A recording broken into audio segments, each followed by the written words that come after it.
యేసయ్యకు తమ జీవితంలో చోటిచ్చిన వారిని ఆయన నింపకుండా వెళ్ళడండి.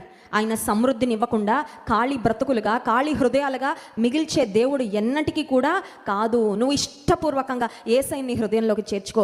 ఇష్టపూర్వకంగా, హృదయపూర్వకంగా యేసయ్యని నీ జీవితంలోకి ఆహ్వానించి ఆయనకు ఒక ఉన్నతమైన స్థానాన్ని, మొదటి స్థానాన్ని ఇచ్చి చూడంతే.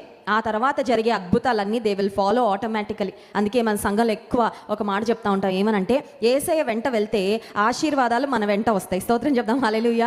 లోకస్తులు చేసే పని ఏంటంటే ఆశీర్వాదాల వెంట పరిగెడతా ఉంటారు, డబ్బు వెంట పరిగెడతారు, ఘనత వెంట పరిగెడతారు, పేరు ప్రఖ్యాతుల వెంట పరిగెడతారు, ఇది కావాలి అది కావాలని వాటి వెంట పరిగెడుతూ ఉంటారు. కొన్నిసార్లు అవి ఇంకా ఇంకా ఇంకా ఇంకా దూరం వెళ్ళిపోతూ ఉంటాయి.